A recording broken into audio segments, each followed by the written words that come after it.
आज शेयर कर रही हूँ आपके साथ train journey Kanpur to Delhi और इतने बहुत सारे सामान के साथ और कोविड में पहली बार, कोविड के बाद एक्चुअली पहली बार।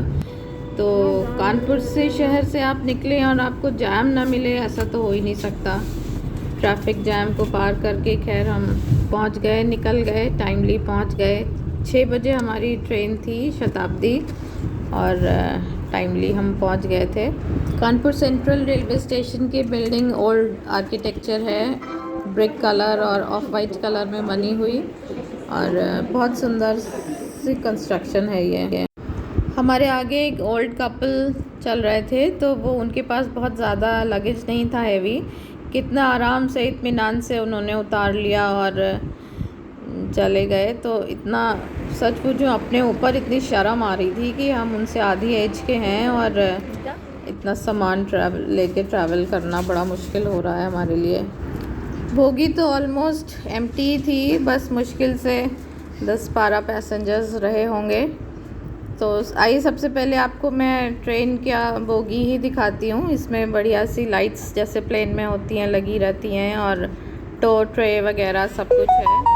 और पीछे ये अच्छी सुंदर सी पेंटिंग्स नहीं एक्चुअली शायद ये फ़ोटोग्राफ्स हैं आमेर फोर्ट के और ये लगे हैं। और फिर धीरे धीरे 6 बजे एग्जैक्ट 6 बजे टाइम था तो ट्रेन मूव होने लगी और अब तक हम अपना सामान वगैरह भी सब एडजस्ट कर चुके थे। ये जो इलेक्ट्रिक इंजन के लिए जो ये लगे रहते हैं क्या बोलते हैं इनको पता नहीं, बहुत खूबसूरत लग रहा था। बिल्कुल ऐसे लग रहा था जैसे हम किसी गेमिंग जोन में हैं। बारिश का पानी भरा हुआ था खेतों में, बहुत सुंदर लग रहा था, बिल्कुल जैसे लेक्स बन जाती है ना वैसा सुंदर सा लग रहा था। बस मन लगा हुआ था देखने में। बिटिया रानी तो हमारी सो चुकी थी अभी तक, तो अब मेरे को टाइम पार करने में थोड़ा सा मुश्किल लग रहा था। तो मैंने ये कुछ खोजबीन शुरू करी तो मैंने एक चीज़ ये डिस्कवर करी कि मैंने जो हाथ नेल पॉलिश लगाई हुई थी बिल्कुल वो डिफरेंट चीज़ें जो ट्रेन में मुझे दिख रही थी उससे मैचिंग थी। तो बड़ा मज़ा आया ये देख के। फिर चाय वाले भैया आ गए तो चाय भी, ट्रेन में चाय पीना भी तो बहुत ज़रूरी होता है। तो मैंने चाय ली, बनवाई। पहले तो शताब्दी में अपने आप मिलती थी लेकिन अब कोविड की वजह से नहीं है। तो चाय ली मैंने, 15 रुपया की एक चाय थी, खूब सौंठ पड़ी हुई बढ़िया सी चाय थी। मज़ा आ गया गर्मा गर्म चाय पी के। चिप्स, वेफर्स, बिस्किट्स ये सब भी के वेंडर्स भी खूब, ये बिल्कुल जैसे पहले गोमती ट्रेन होती थी ना, गोमती एक्सप्रेस, उसमें खूब सारे वेंडर्स आते रहते थे, वही हाल अब शताब्दी का हो गया है। खूब आराम से आप खाते पीते जाइए। हालांकि कोविड की वजह से थोड़ा अवॉइड ही करना चाहिए बाहर खाना। और फिर 8:45 बजे के करीब हमारा पहला स्टॉपेज आया इटावा। तो इटावा में ट्रेन रुकी, 2 मिनट ही रुकती है लेकिन हमारे डिब्बे में ना तो कोई चढ़ा और ना ही कोई उतरा यहाँ पे। तो कुछ चेंज नहीं हुआ हमारे लिए और ट्रेन फिर चल दी, अपनी स्पीड से चलती चली जा रही थी।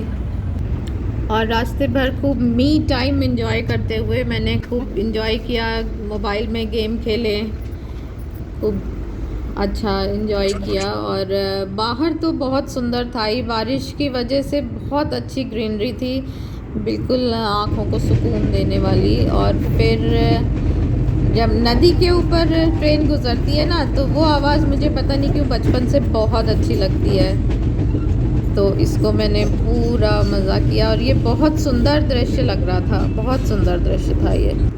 अब हम पहुंचने वाले थे दिल्ली। तो रेलवे लाइन के दोनों तरफ जो ये बाउंड्री वॉल्स हैं इसमें बहुत सुंदर सुंदर पेंटिंग्स करी हुई थी और अच्छा लग रहा था, सुंदर। और हम पहुंच गए नई दिल्ली रेलवे स्टेशन। अब ये ट्रेन हमारी पहुंची थी 6 नंबर। अब हम ऊपर ओवरब्रिज पे खड़े होके अब हमको समझ नहीं आ रहा था कि हमको पहाड़गंज साइड जाना चाहिए या अजमेरी गेट साइड। खैर वो हमने डिस्कवर किया और पहुंच गए हम। इतना सारा सामान जो मेरे पास है और बेटी के पास और है, ये सब लेके हम क्यों आए हैं ये मैं आपको बताऊंगी नेक्स्ट वीडियो में। खैर मज़ा तो बहुत आया ट्रेन की जर्नी में, बिल्कुल रिजुविनेट हो गए, तो खूब इंजॉय किया। और नेक्स्ट वीडियो में भी आपको दिखाऊंगी, दिल्ली की सैर होएगी। मिलेंगे नेक्स्ट वीडियो में, बाय बाय, टेक केयर।